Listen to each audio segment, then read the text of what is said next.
The latest Doctor Who leak has been out for a couple of days now, and I've not really tapped into doing any of these sort of videos for the channel in the past, so I guess we'll just see how it goes.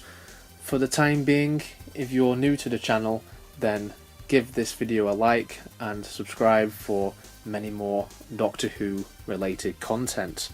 So for what it's worth, this leak is both interesting but also quite concerning, and I've heard rumours that this leak comes from the same person who apparently leaked the Bi generation. I didn't even know that was a thing. I didn't know that was leaked on the reaction video that we did on the channel. Then it came as a huge surprise. I didn't know that Bi generation was going to be a thing. I have come across this online though. Honestly, I don't know how to feel about this.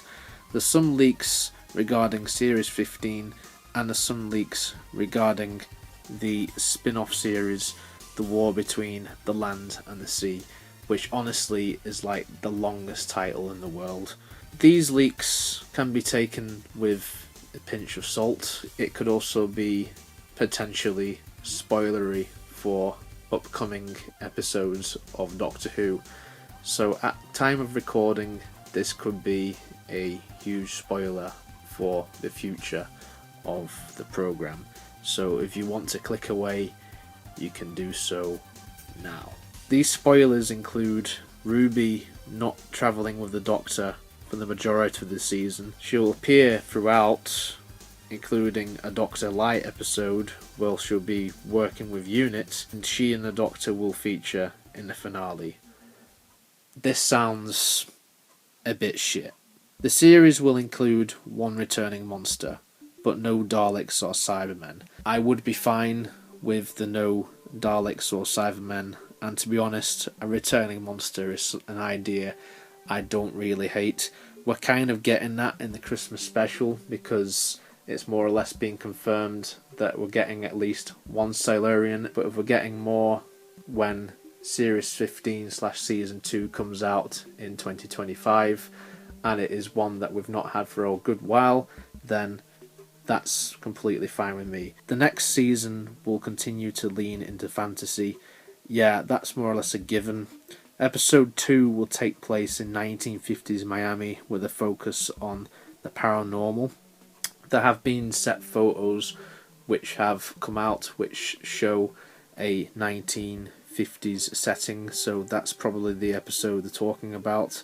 We'll get an episode that takes place mostly on the TARDIS. I'm down for that, although some past episodes where we've had take place in the TARDIS, like Journey to the Centre of the TARDIS, have been a letdown. So hopefully, if they're going to do something like that, hopefully it's going to be much better. Murray Gold wrote a new original song for a scene that takes place during a concert on an alien planet. This I could see happening. I'd like to see something quirky like that. It's not something completely new to Doctor Who, especially if you follow the expanded media, i.e. Big Finish.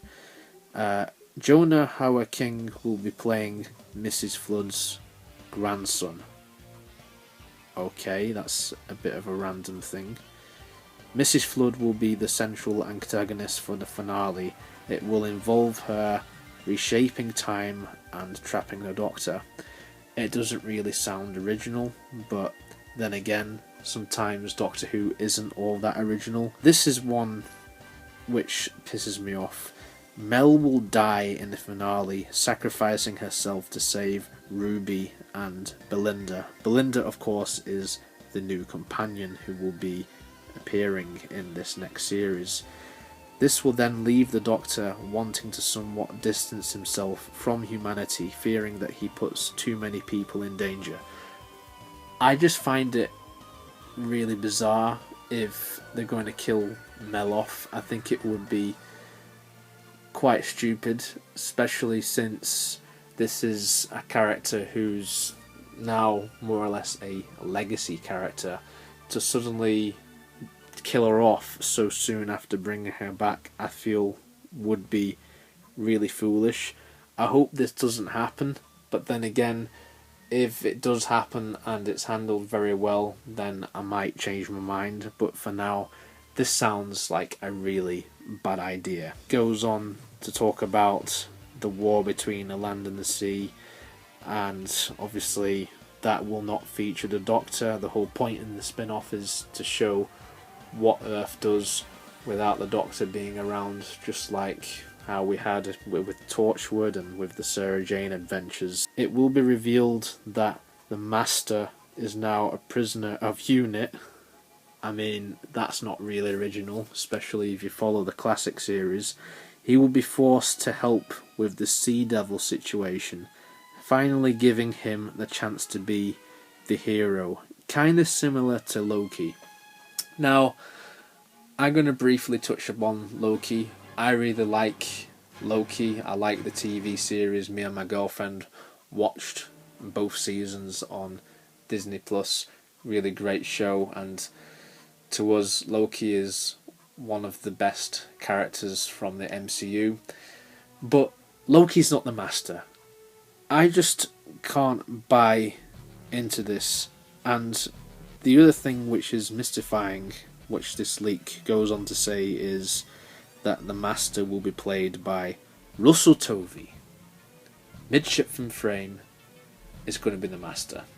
And yeah, we know already that he's not going to be playing the same character as he played all those years ago. This is apparently going to be a different character. But to be playing the Master? Like, really?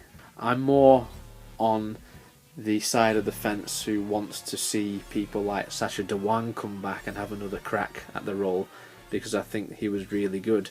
Or hell, even Michelle Gomez as Missy, or John Sim, you know, anyone that we've had before in the revival, I will be up for seeing them come back as their own respective Master.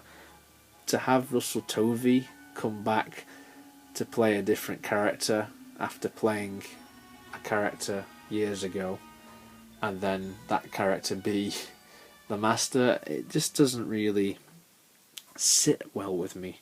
Gugu Bantha Raw will play a scientist slash activist siding with the Sea Devils, and I kind of see that, but then again, isn't that like completely the same as her character in Loki, Renslayer, who sided with Kang the Conqueror? It does say at the bottom, these aren't my leaks, just leaks I have found on various sites, including GB. GB being, of course, Gallifrey Base. I've not been on Gallifrey Base for quite some time because that place has turned a little bit toxic. Yeah, I'm not really buying into most of these leaks. Some of the information which has been put into this post, which ended up online, you could sort of guess some of that stuff anyway. I don't think there's too many mind-blowing things, like Mrs. Flood being an antagonist. Yeah, I could see that happening. But then there's all of these other wild theories, like Russell Tovey playing the Master in the war between the land and the sea, and then you have other stuff like Mel dying, and then you have the whole idea of Ruby only just popping up here and there. It may be that Belinda does end up becoming the main companion at the beginning of the series, but then we have a scenario where Ruby joins in later on. But I don't like this whole idea of companions going and going. They did that before. I don't really want to go back to that. These leaks, I don't really care much about the information that we've been given. I'm taking it with a huge grain of salt. Of course, if all of this comes true, then I really, really do not know how to feel about this. Let me know what you think in the comments. To be honest, I'm more interested in the Switch 2 leaks.